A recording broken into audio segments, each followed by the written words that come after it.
Snowy Königssee in Bavaria. It's round 7 of the 2man FIBT Bobsleigh World Cup, and the snow that set in on Friday is still here with us on Saturday. Hello everybody, I'm Martin Haven, looking forward to the first of 2 heats here at the oldest artificial ice track on the planet as we get ready to decide who is going to claim victory in this third of 3 German tracks that we come to in our World Cup season. Well, the weather may have a feature to play in this because there is plenty of snow still falling, but this track has a lot of challenges. Designed in the mid-1970s when speeds were substantially lower, it's fast, it's tight, and it's technical.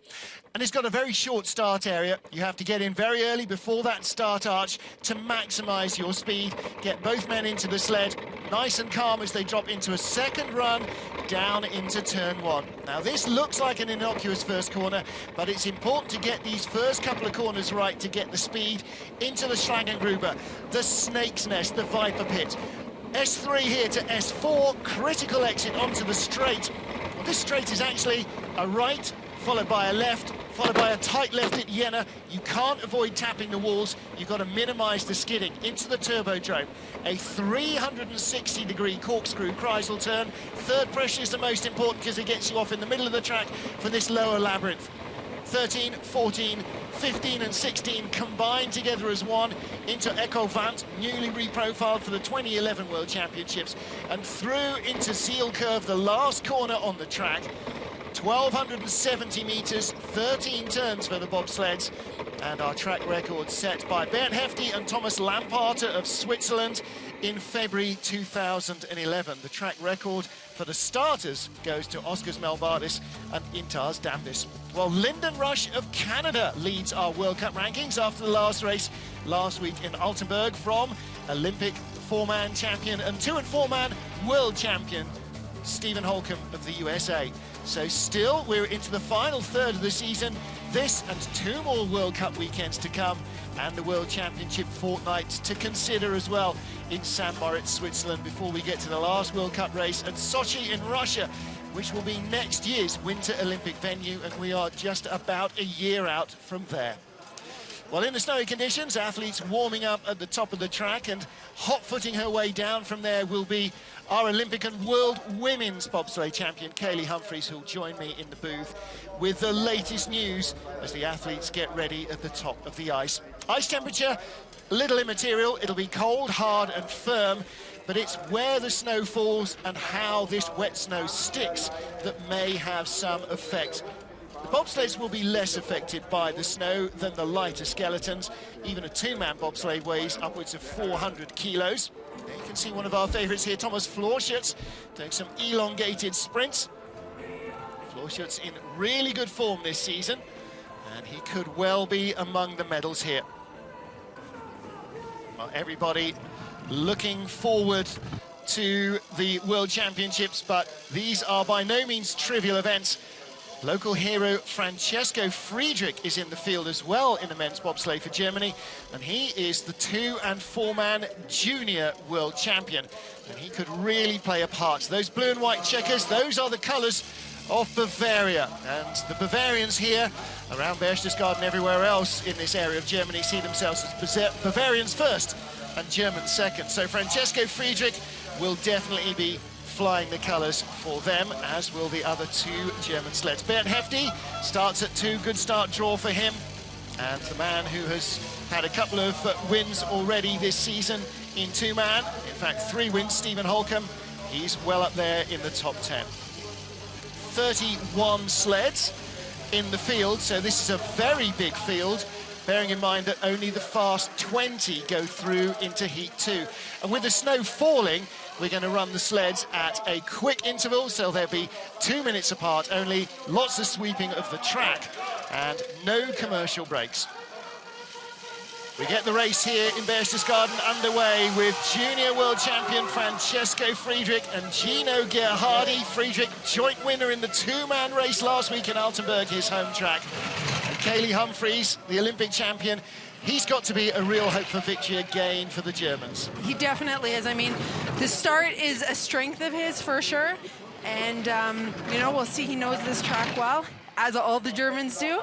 And so this will be, I mean, run one will set the field, but I think this will be a very hard time to beat for sure. Well, he may end up having some of the best conditions. The track has only just been opened, so the track workers will have been in there sweeping the snow for the last possible moment. Start draw number one can sometimes play against you. It might actually help him here. This is a smooth-looking run, Kaylee. It definitely is. I mean, the tabletops looks really nice, no major hits, straight down the straightaway. Sometimes drawing one, especially in snowy conditions, isn't always the best. 15:21, we'll see. Usually the more sleds that go down, the less snow is cleared out of the track. But like you said, I mean, the crew's in there sweeping away to hopefully try and make conditions fair, whether you are first, sixth, or 10th off. A 50.21 slide. Big start from this, guys. 4.91. We will see quicker in this heat, no question. But Francesco, still just 22 years old. Altenburg is home track. He carries the green colours of Saxony.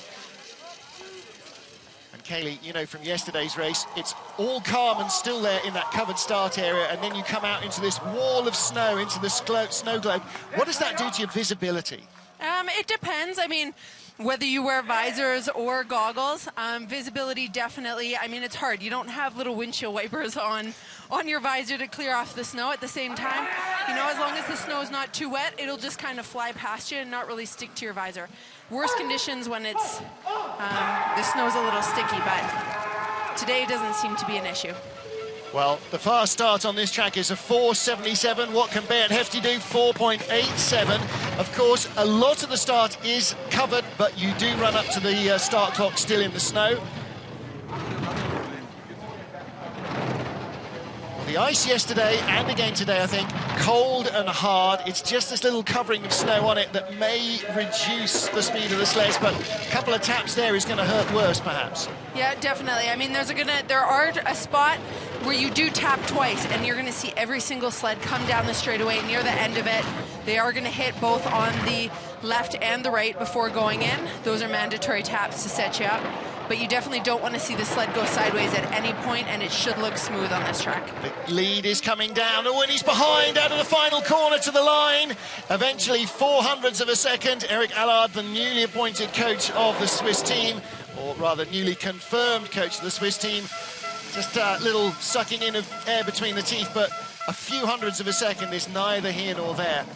This track is definitely a starter's track, and the faster you can get down into those first couple corners, the faster you can be at the bottom, and there's not much of track in order to be able to make up much time. You see him hit the wall there, and all the snow that comes off, you see him hit there, and then he kind of starts to go sideways, loses a little bit of control. You didn't see that with Francesco, and so those little tiny bits, I mean, that's the difference of the 400ths for sure.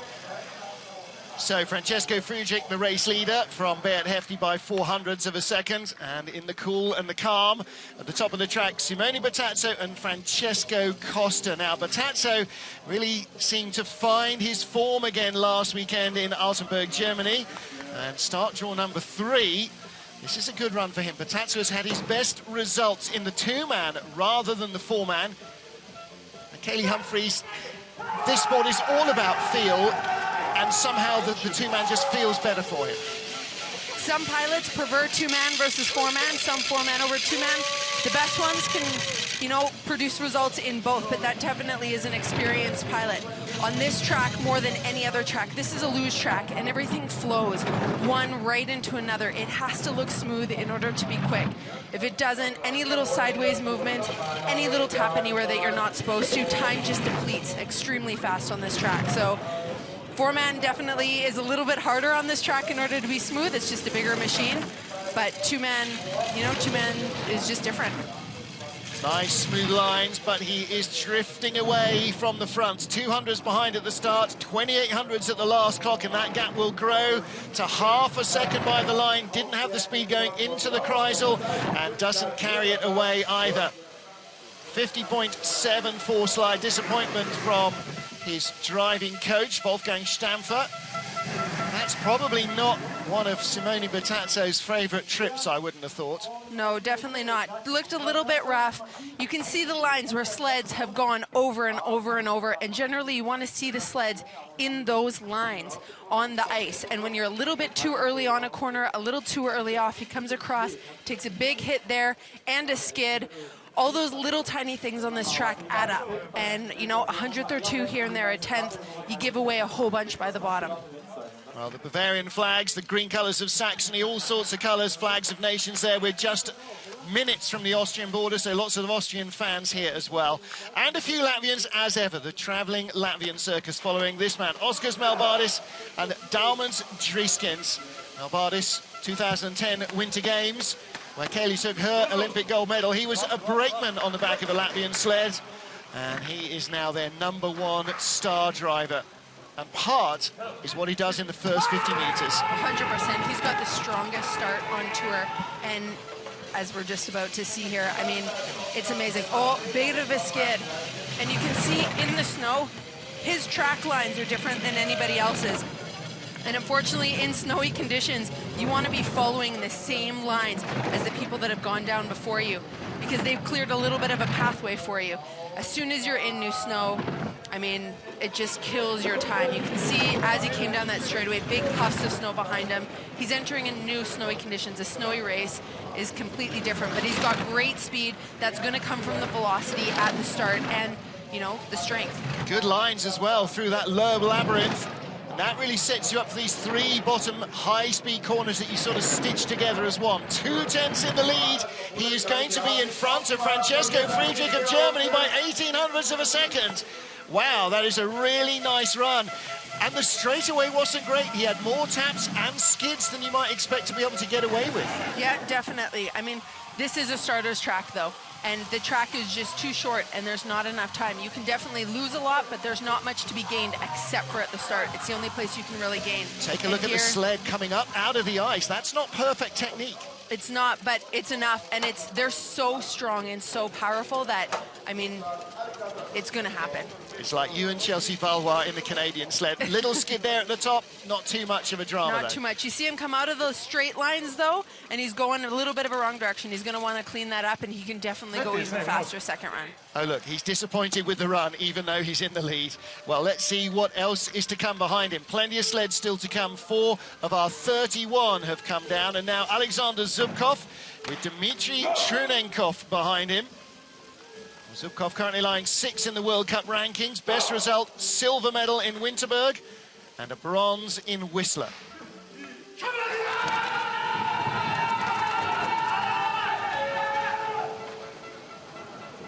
Didn't race in Altenburg last week, any of the Russians. They're in St. Moritz training up for the World Championships instead.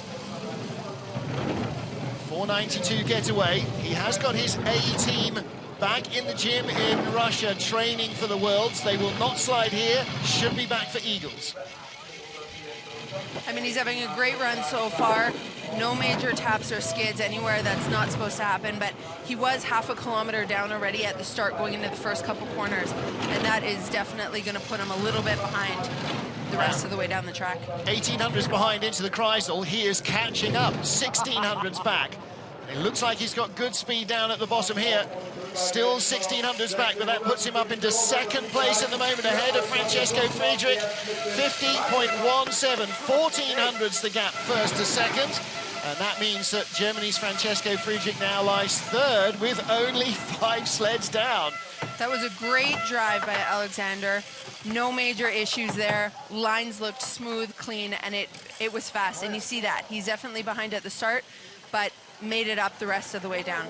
Thought maybe a bit of a big bump the second hit he took on the straightaway.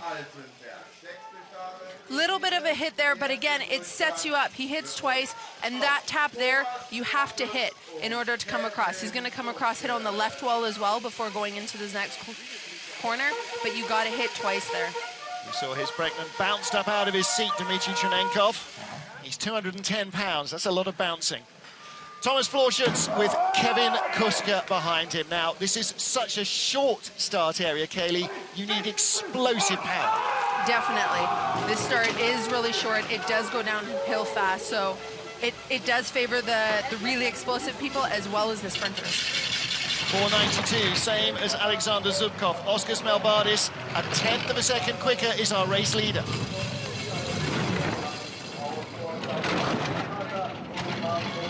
Kaylee, it's not just about the start. If you put me in and gave me a great start, I'd still hit everything in sight. You've still got to drive the track. You definitely do, and that straightaway by Thomas was exceptional. That was a really, really nice straightaway. Didn't quite have the speed of our leaders into the Kreisel.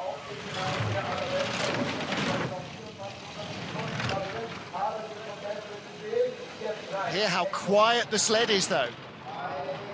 The FES are normally pretty quiet sleds, and take a bit of a lower line around the corners usually, and that's what makes them quick. But that run wasn't no speed, just not big speed there, which I'm not sure whether that comes from the start or where. But 4:92 is not a great start by these two. We're normally used to seeing them definitely faster. Kevin is maybe he needs a flatter start.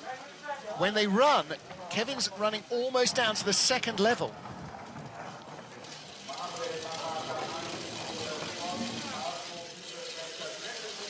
Now, most of the crews load on that slope. Definitely comes across, gets a little bit too early out there onto that S4 corner, which caused a bit of an issue coming out, but he was, Thomas was able to straighten that out and sort it out right away, so no major issues. He's not going to be too happy with that one, and he's going to definitely, we'll see what he can do second run. All right, well, what about Manuel Mahata with Marco Hubenbecker behind him, the giant Marco. Mahata, 28 years old, from Ramsau, just up the road from Königssee. Literally a 5-minute drive from the track. It's going to come down to start for these guys. I mean, Manuel knows how to drive this track. 5:04, that's not the best start. I have a feeling, though, that snow's starting to build up a little bit at the start as we see the starts drop a little bit more and more each time. Well, now that's 2 tenths away from the race leader, Latvia won at the start. Can he find that in the drive? He knows to the inch where to take the hits. That looked good. 3,600s behind into the Kreisel. Look at the speed, 122.3. That's nearly a kilometre an hour quicker than the leader. He's got quick speed. He knows where to find it on this track. This is his home track, so Manuel knows this track very well. He definitely, in 4-man, he won the world champs here as well a couple years ago, and so he's closing, but let's see if he can find anything from that quarter second now. Only 4th place. Well, it is a very short track, and if you're 2 tenths behind at the top, you should be 6 tenths behind at the bottom. He controlled that well to be only 200 slower in the entire run. He definitely brought that back with that run. That was a great run. And they're going to want to definitely look to make that start time faster for second run in order to move up. I mean, there you can see both of the guys really powering it off. Marco's a big guy, and they're able to run it down. Loading. I can't see any major issues with that. That looks pretty good to me. I think it's, it could just be snow buildup. Yeah. Well, he started 2 tenths slower, came down 2,200 slower than our race leader, who is still Oscar Smelbardis of Latvia. A good start draw, perhaps, for Corey Butner and Johnny Quinn of the USA. Corey, in his first full World Cup season, was a high school basketball player, so people coming into bobsled from all sorts of athletic backgrounds.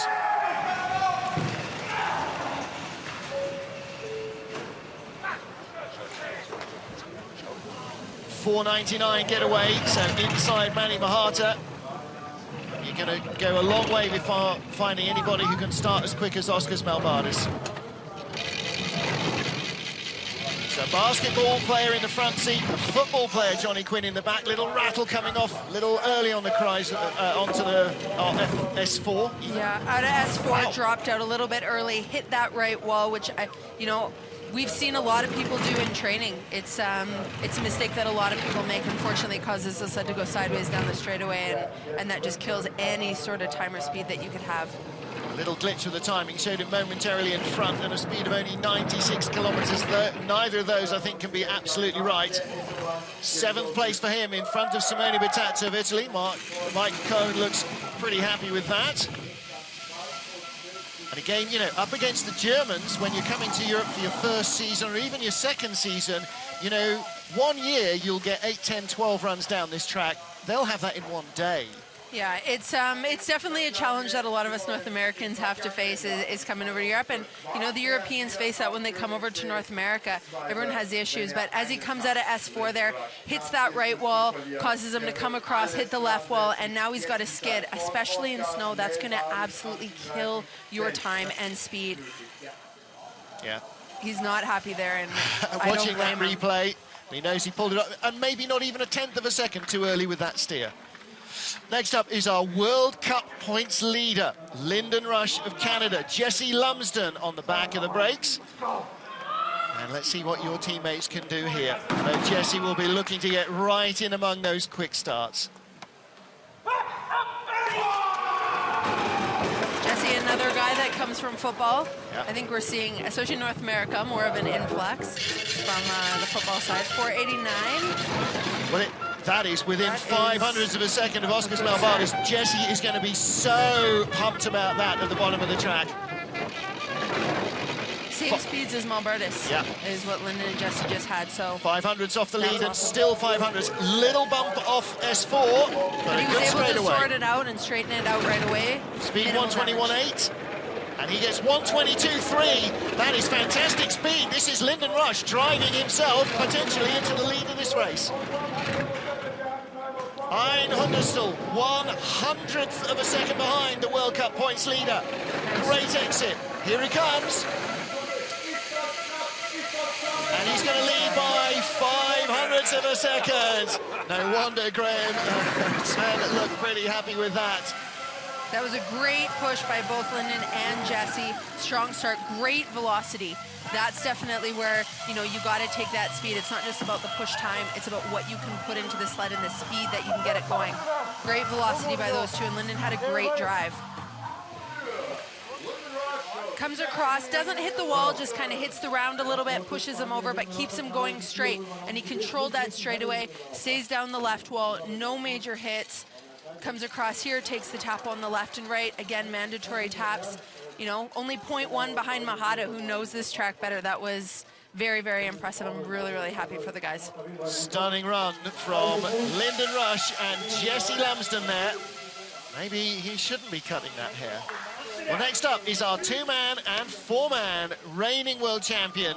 And his reign may come to an end in St. Moritz. On the other hand, may go for a second term. Steve Holcomb with fellow Olympic champion Stephen Langton on the back of the USA 1 sled. 496 getaway.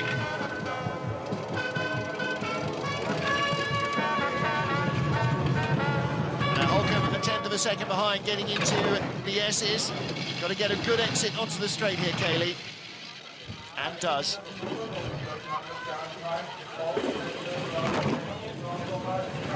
What's he got in speed? 121.8. Very quick indeed as well. Yep, so far, great straightaway, good speed. I mean, not the top, but still enough, and still in contention. He's still in contention. 1800s behind to 2/10 away. 2/10 at the moment covers the top 3, and he is in 5th spot. 50.23 slide, and 2500ths, a 1/4 of a second covering the top 5. There's a tie behind him for 6th position. Ben Hefty and Manny Mahata just 200s back. So a fraction over a 1/4 second covering the first 7 sleds in this race. Snow or no snow, this is going to be tight. Considering, I mean, they had the 7th best start time. So to come down and to move up a couple spots and be in 5th position, I mean, that just shows Stephen knows how to drive this track. They're going to definitely want to, you know, have a faster start, better start in order to move up. But this race is extremely close, and you're going to see that. It happens on this track time and time again. The track just isn't long enough, and every 100th of a second counts. Well, in the grandstands beside us at the finish area are some of the GB bobsled crew, because up at the top, John Jackson has a brand new brakeman. 100-metre sprinter Craig Pickering has joined the team and is making his World Cup debut and his first ever racing start on ice. Didn't train in the final day of training, so he's had 1 day's training. This is a big change from what he's used to doing. The hope is that he'll be able to be a summer and winter Olympian. He's certainly got the leg speed. Heels are high, though, and sprinting style. 5:01 getaway. Not one of the fastest starts we've seen, but definitely considering this is his very first World Cup, nerves have got to be high. Technique just isn't going to be there. Not yet. That takes time and run volume, just as it does with pilots. And so, you know, the more we see him race, I definitely think, you know, the better he'll get, for sure. Well, you know, he's been on the push track, 1:20.6. He's shown great speeds, broken training records, so the potential is there. But as you say, the technique, like with everything, takes a little time to come.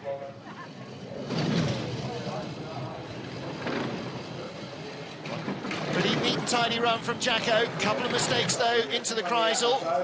A couple below, top 10 run. It is 50.74, and he is tied with Simone Bertazzo of Italy. He had a few little hits and squabbles going down the straightaway. Came out of Echo one of the last corners, had a little tap on the right just before. This track, the last two corners do go uphill.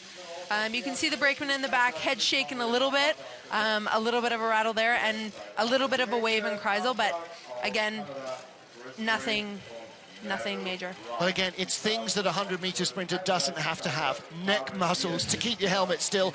The feel of riding the bobsleigh, how the track feels, and getting that intuitive feel for the sled, that takes time of learning. So, yeah. Next up, Chris Spraying of Canada, with Neville Wright behind him in the Canada 2 sled. And again, hurrying to get off the blocks to try and stop too much snow falling in the track in front of them. A 4:95 getaway, outstarting Stephen Holcomb. Good start, considering Chris is still, you know, nursing a bit of a hamstring issue that he got in the plan. Kind of pulled his hamstring in the plan, so it's been a couple weeks. He's had lots of rest, he's good to go, but generally still a little bit there. Tappity, tappity, tappity, tappity down the straightaway, though. 1:21.4, still carrying decent speed in this Eurotech sled. If he can ease his way into the top 6, he'll be very happy with that. Didn't race last weekend in Altenburg. 9th place on split times. Is it going to be a top 10 run? It is 50.43. We are racking more and more sleds into the same half-second gap from the leader. You're definitely going to see times that are going to be, you know, 1/100th of a second, and you're going to get a whole bunch of them within a very, very short time. It's going to come down to consistency and who can have a really good, solid second run. We've had 12 sleds down. We've already got 2 dead heat ties, and the top 10 are covered by under half a second. It will get tighter. Lyndon Rush leads by a whisker from Oskars Melbardis. Alexander Zubkov lies third. The best German, Francesco Friedrich, is in 4th spot ahead of the Olympic and world champion Steve Holcomb. And here comes the third of our US sleds. Top of the track, looking up through the snow at Nick Cunningham. He's got Justin Olsen from the night train on the back of the USA 3 sled. They're mixing and matching their talent this week. Olsen, a very experienced brakeman. I mean, if I was Nick Cunningham, I'd be doing the same thing, trying to get better and faster starts each and every time. 4.97. Wow. Good getaway, 4.97. A good start for Nick, and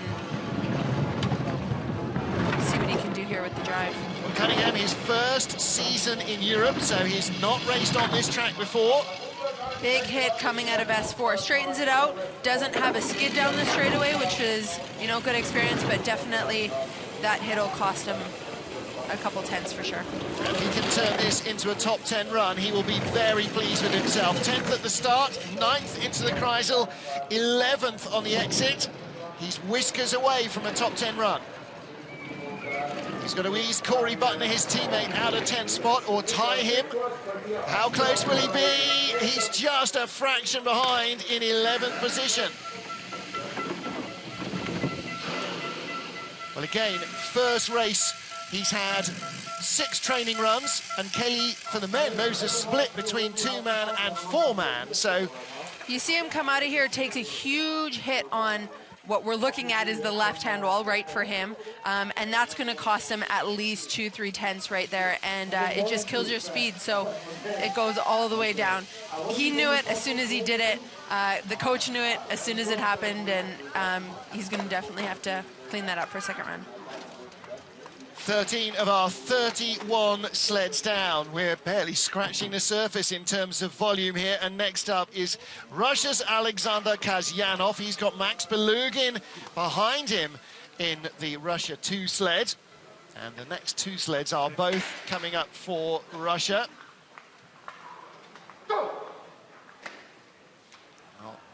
Now, he's one of the pilots that you see, he starts on the bar. There's very few male pilots that actually start on the push bar. Most of them run at it from the block with the brakeman in order to get better timing. You see a lot of the women that'll start on the push bar, but very few men.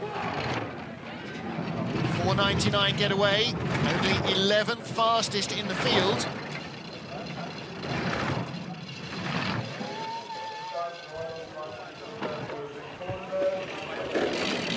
Looking straight, but that last hit often kicks the tail sideways. It did in his case, so he's skidding into Jena, 120.8.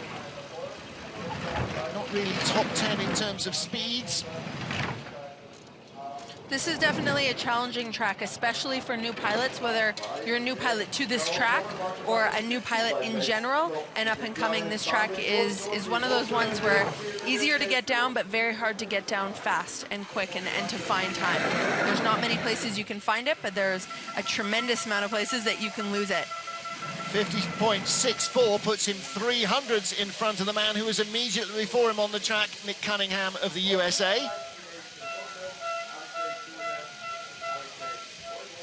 A little bit high there in S2, but, you know, it sets him up. He comes across, and you see him get nice early height into S3 as well. Those S's are very, very critical for this track. You have to be able to, you know, get the height, turn the sled early, and get early onto the next one as well. That's, you know, one of the only places where you can really make and or gain speed down into the straightaway in the bottom part of this track. He flew in overnight. Alexei Voyevoda is back in the Russian team, and he's behind their young newcomer, Alexei Stulnev. Stulnev has only started one World Cup race in his career. He was 11th in Winterberg. And look at that, a 4:97 getaway. Well, Voyevoda is not race ready yet, but he is still a Goliath of a brakeman. He definitely is, and he's going to be one to watch in Sochi. That's where he's from, and you know he's gearing up, as all the Russians are, you know, for the Olympics in just under 400 days from now. Nice run onto the straight from Stulnev, but didn't get the hit he wanted. Little tappity tap, 120.8. Voyevoda fell out with lead driver Alexander Zubkov, so he's been awarded to Stulnev. And I think they definitely see that Stulnev may be the future for Russian bobsledding. He's got some really nice looking lines, Kaylee. He definitely does. He's having a really good run.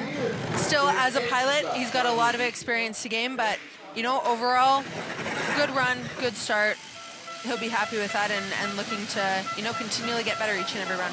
Well, the last 3 sleds on the ice have each set an 11th fastest time in their turn. It is now Alexei Stulnev who's 11th. Again, another pilot. The Russians, I believe they all do it, including Zubkov. All of them start at the push bar, a technique I prefer as well. To each their own, though. And look at the sled rocking and rolling as he gets in. Voyevoda, the man mountain, somehow forces himself, and you almost see the sled bulge as his shoulders. Look at the size of him. Yeah, he's a big one. He's up there with Kevin Kuska, one of the top pilots for sure.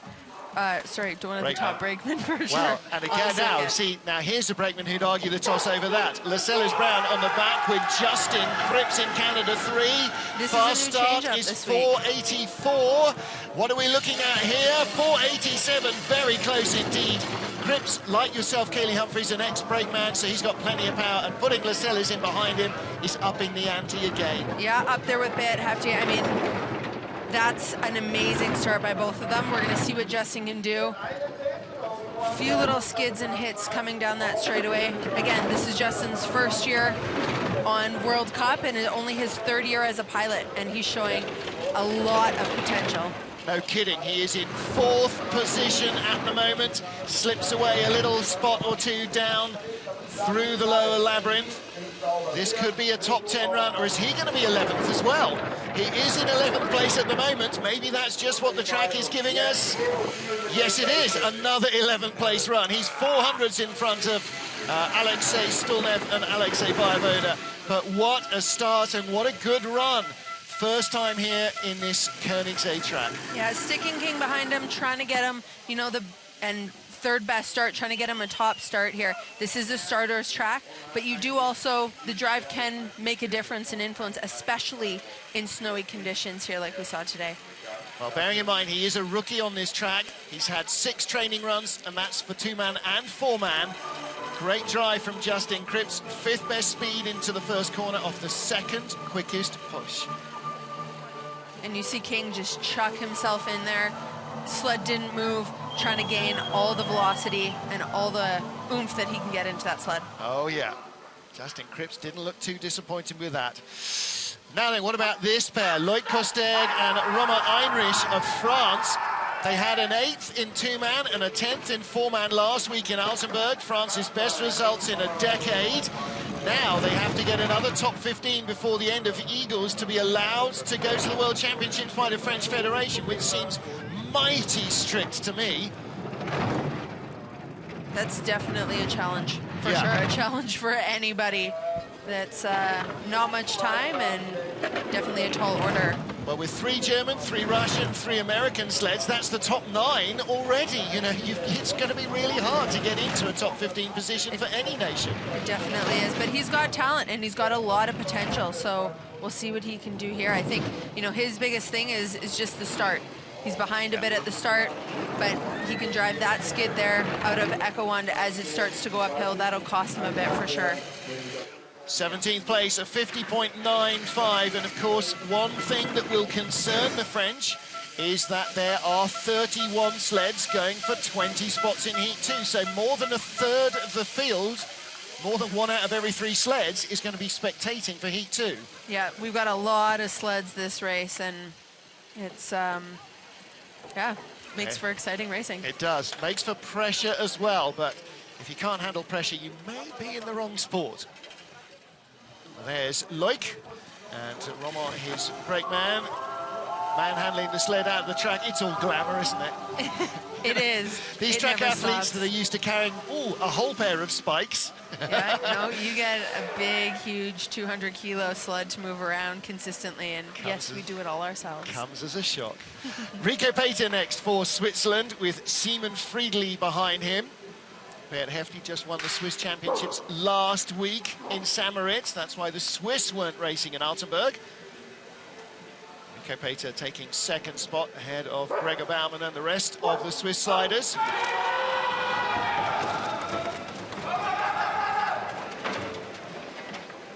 Little ungainly load from Rico, getting his legs in 5 seconds flat.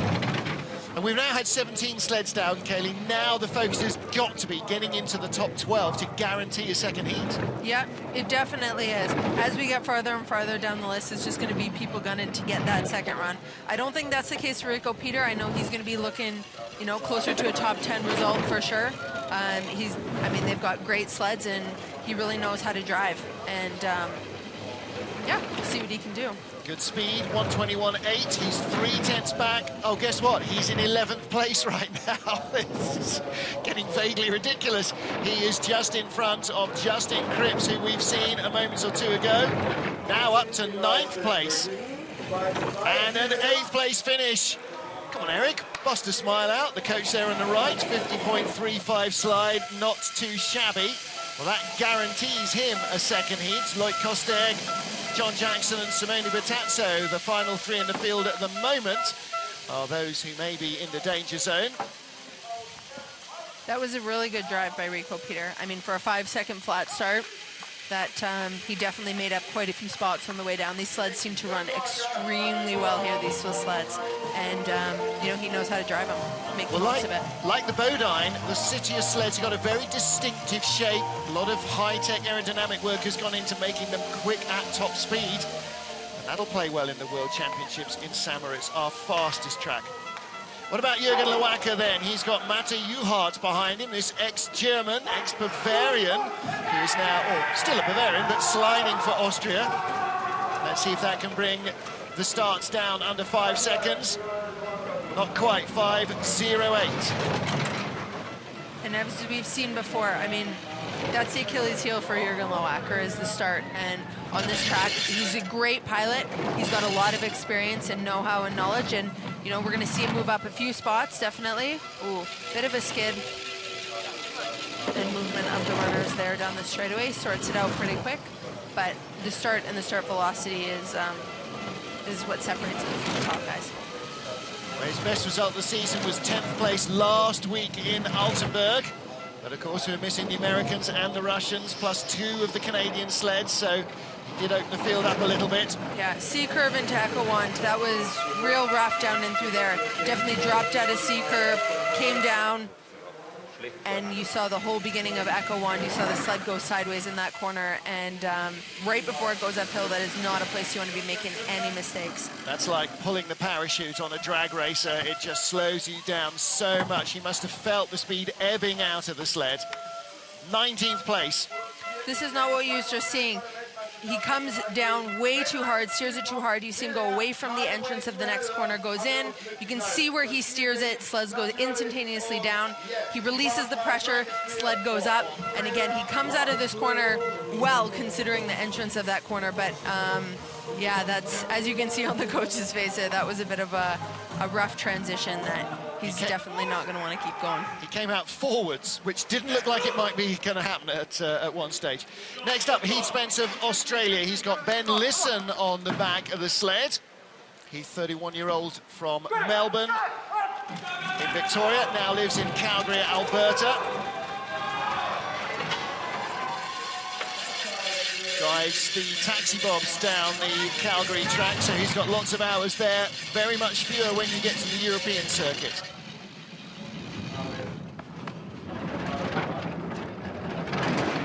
Olympic champion Kaylee Humphries watching the action from in the booth. And Kaylee, yesterday the snow didn't seem to really affect the front runners as much as the less experienced sliders, and that might well be the case here again. Yeah, they definitely did. The track crews did an amazing job of sweeping and trying to keep it even for everybody considering the downpour, but we had definitely a lot less snow yesterday in our race. My goodness. And you see him go there in the tabletops, and that's a risk that you take, and that looks real harsh. And Heath is out of the sled, hanging out.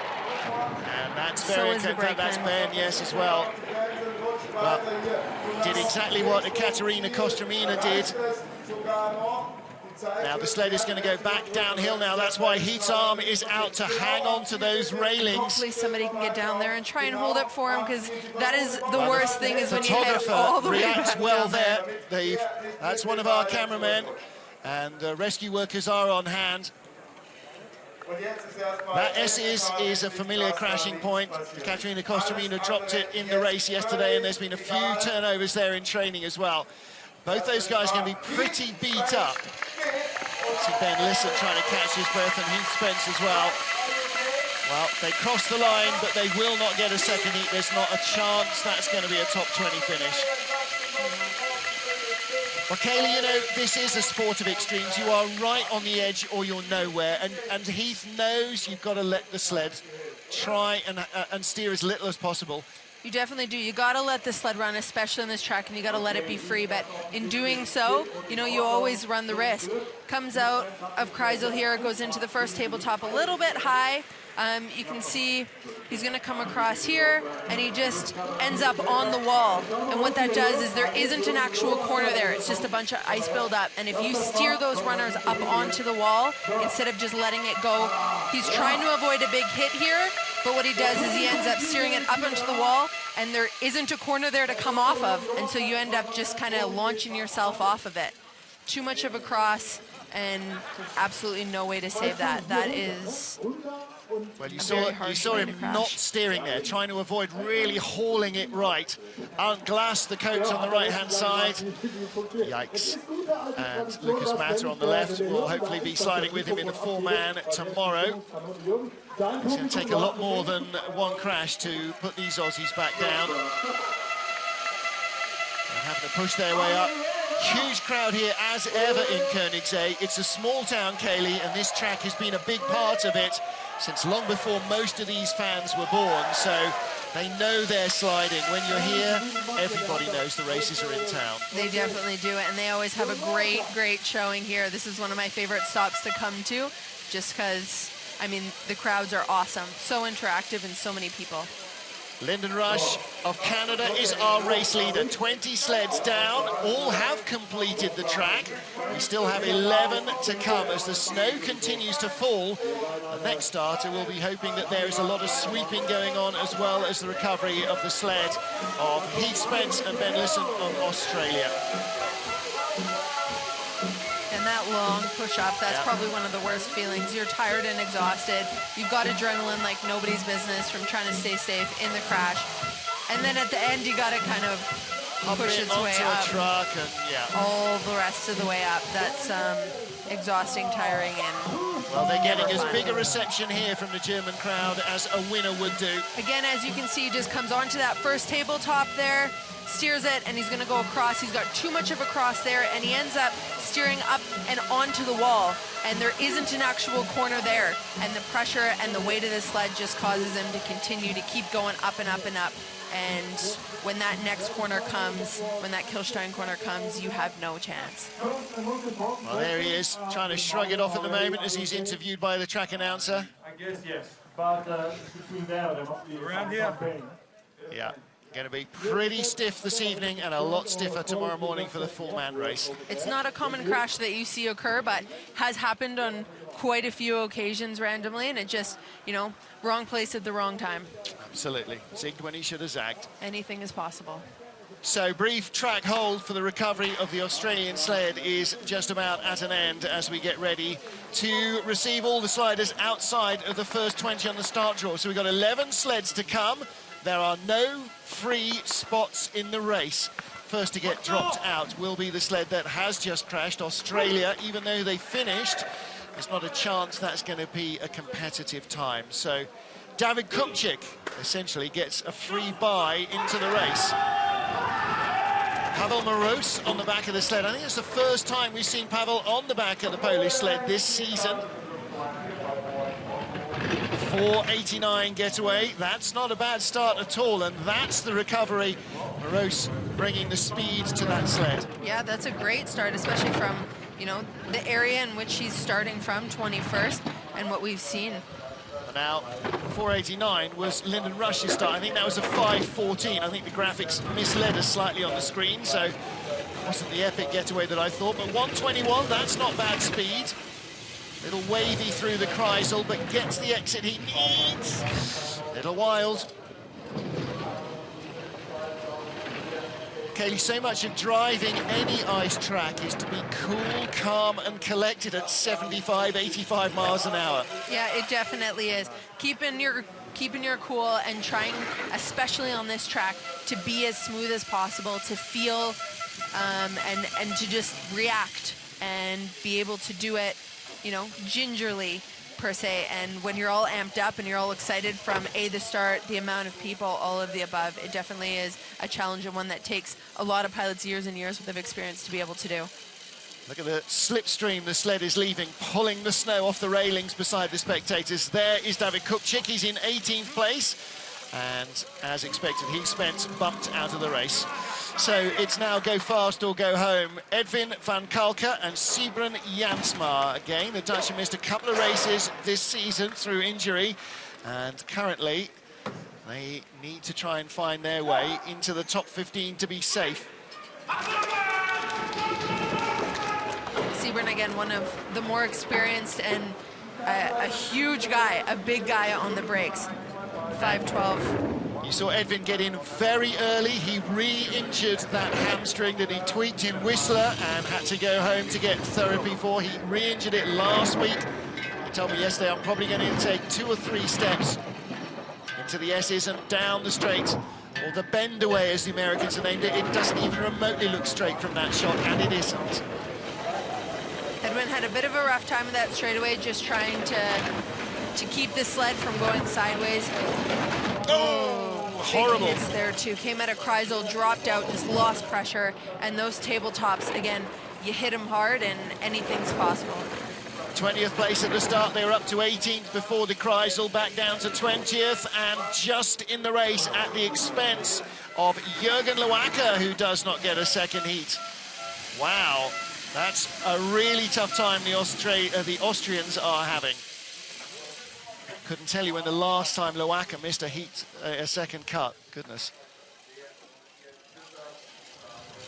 Pretty rocky ride for the Dutch as well. Yeah, it comes out of Kreisel there, drops out, gets a little too early onto that first tabletop, pushes him really late, as you can see. Then he tries to steer it over, and it just comes across, and he absolutely annihilates that left wall before going into Kilstein. Well, you would have heard that 100 meters away, that hit.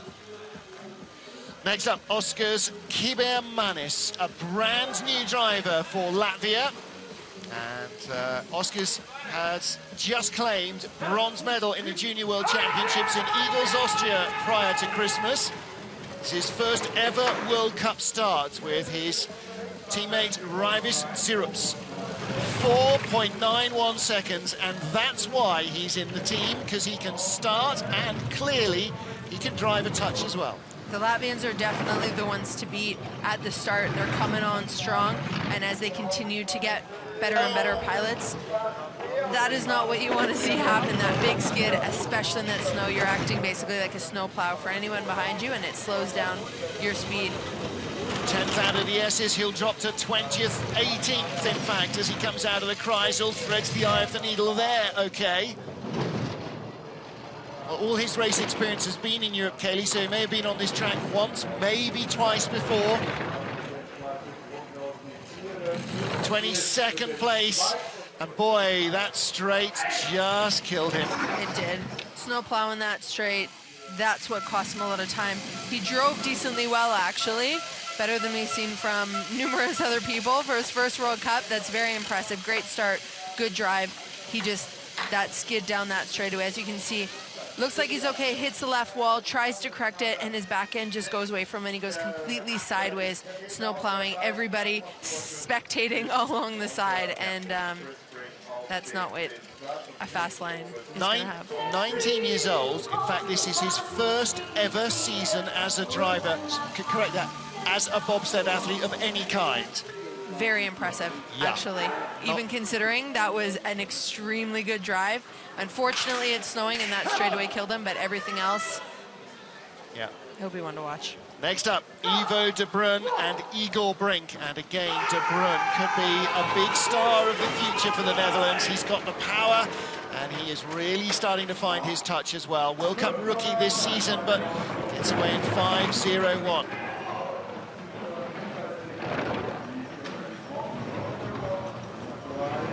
Bruyn lying 18th in the World Cup rankings. Best results were in North America, 11th in Lake Placid and Salt Lake City. Long skid, tries to steer out of it, just gets wider and wider. Unfortunately, I think you're just going to see him drop. That was a skid the whole entire way down the straightaway, and as a pilot, that's probably one of the worst feelings. I did it the first day in training, and there's nothing you can do to correct it. Absolutely nothing, and you just got to ride it out, but it kills your time and speed. He still carried good speed into the Kreisel. He's 19th. He is going to push his teammate Edwin van Kalke out of the race. One Dutchman is in, yes, and the other one is out. Van Kalke is out. De Bruyn ties for 19th with Loïc Costerg of France. Wow, again, that straightaway, Kaylee. I mean, it's almost like driving a car. When the tail starts to slide out on an icy road, it's going to keep sliding because there's weight on those back wheels that wants to go straight on. Wants to keep going, and there's nothing you can do about it. You can't take the steering wheel and crank it the other way, you just got to ride it out. Again, a fractional misjudgment coming out of the S's.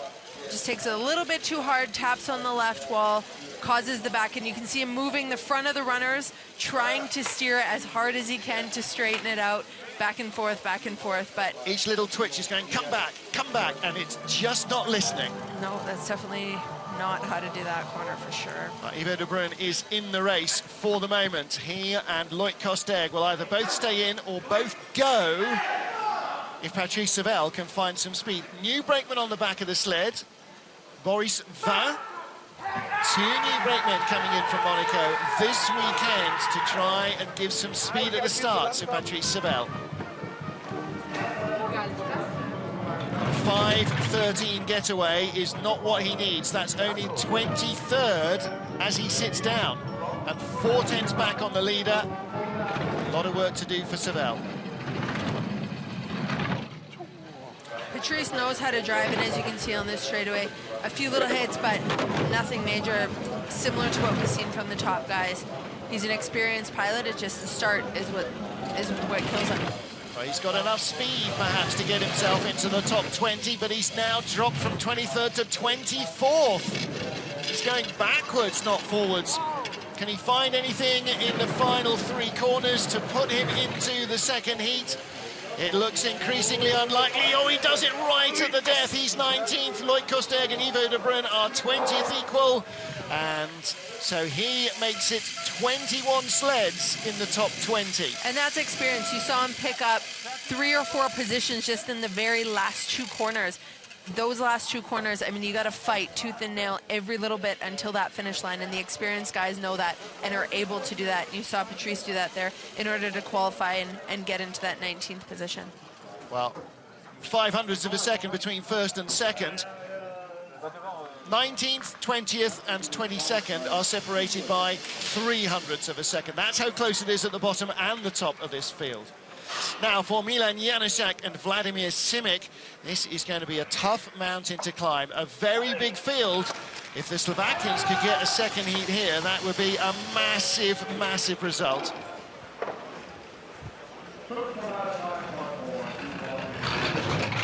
Well, best result of the season for Milan, 18th last weekend in Altenburg. That was his first second heat in a couple of years of World Cup racing.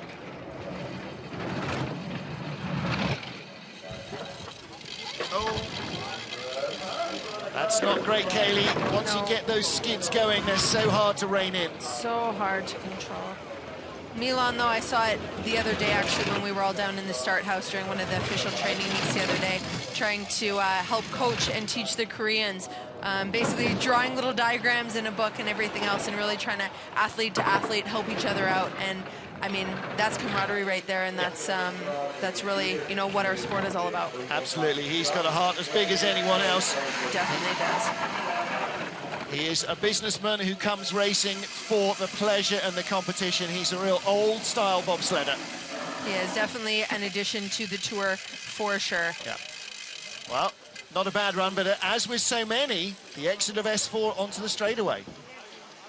It's a hard one, and that exit of S4 is really what you got to see. This Echo Wand corner 2 is very critical. It's the last flat part, how you take your speed out and into this uphill section right here that you start to see. The last 2 corners are uphill, and so what you do in that Echo corner really dictates the rest of the race. GB2 now, Lamin Dean and Ben Simons on the back of the sled. And again, Lamin, in only his 3rd ever World Cup start, has got a big mountain to climb. He is Great Britain's development driver, driving for a couple of seasons in the junior leagues. And a 20th start puts him in with a shot.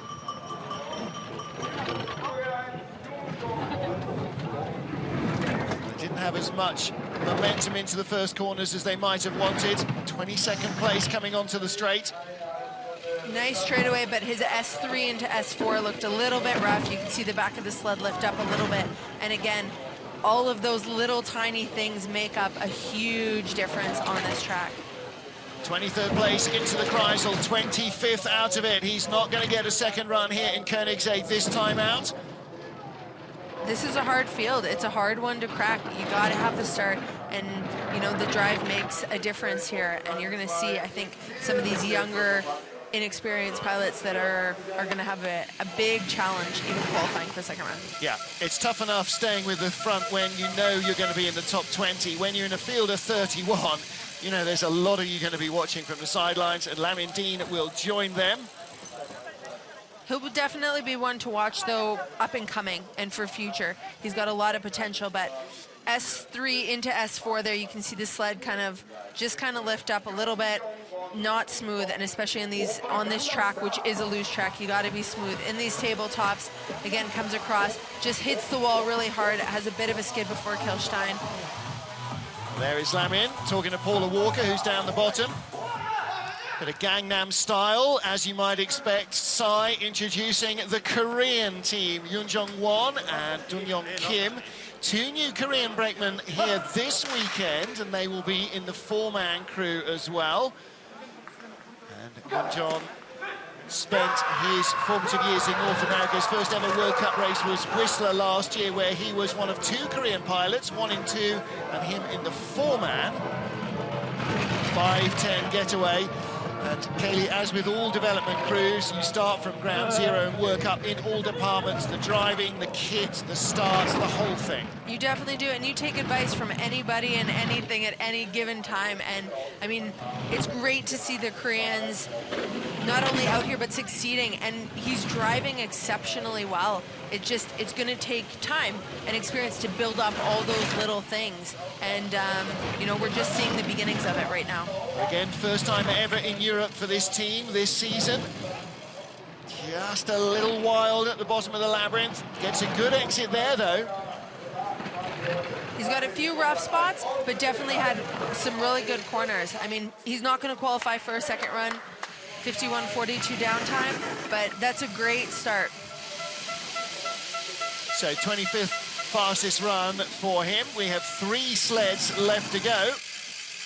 And for all 3 of our remaining groups of athletes, it's going to be tough to break in to the top 20. Comes around C-curve there, extremely low around the bottom, and unfortunately when you're in the bottom in the middle of the corner, you're going to go up at the end. Pressure is going to take you up there whether you like it or not, and that just makes for a really rough transition down at the bottom, especially in that Echo 1 corner right before it goes uphill.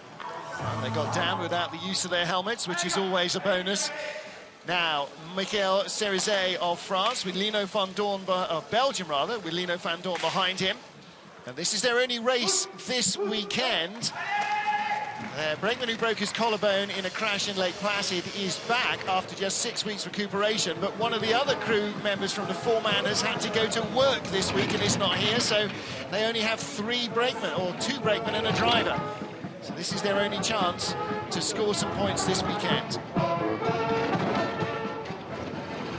You know, the sheer fact that you lose a brakeman because he's got to go to the office tells you exactly what a tiny team this Belgian unit is. It definitely is, but I'm extremely impressed with how he's driving this so far. Those S's were really nice, and he had a great straightaway. A little bit of a rough, you know, run in there, a little bit wavy in Kreisel, but overall he's having a really nice run. Carried decent speed in, 120 kilometers an hour, 75 miles an hour. Good exit there as well. Can he get himself into the race? I think he's a long way behind from the top of the track. He is too far behind, 51.06. He picked up 2 places in the last corner alone to go from 25th to 23rd. You got to fight for every little hundredth, even in any last little corner. You can make it up, especially in sections that are uphill. It's not over until you cross that finish line. Comes out of Kreisel there onto the tabletops, just nicks the right-hand wall, which sends him over to the left-hand wall. A little bit harsh in through this transition. Again, not smooth, and on this track, you got to be smooth. We all like to move it, and we've got 2 more sleds to do exactly that. Dorin Grigore of Romania, and Grigore making his 3rd World Cup start of the season, joined the tour after Christmas. Best result, 12th last week in Altenburg, and he drove 2 really nice-looking runs. Let's see if he can crack this top 20 field.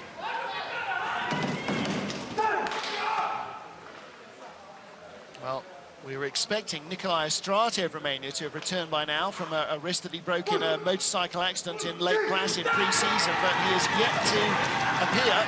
So Dorin Grigore is the man flying the flag for Romania in the men's competition. 5:11 getaway. That leaves them 24th as they sit down.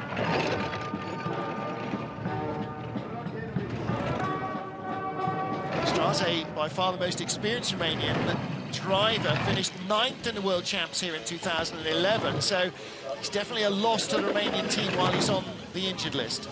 Yeah, but hopefully when we see him return, then you'll have two, you know, decent Romanian teams on tour, and that just helps build our sport, which is awesome to see.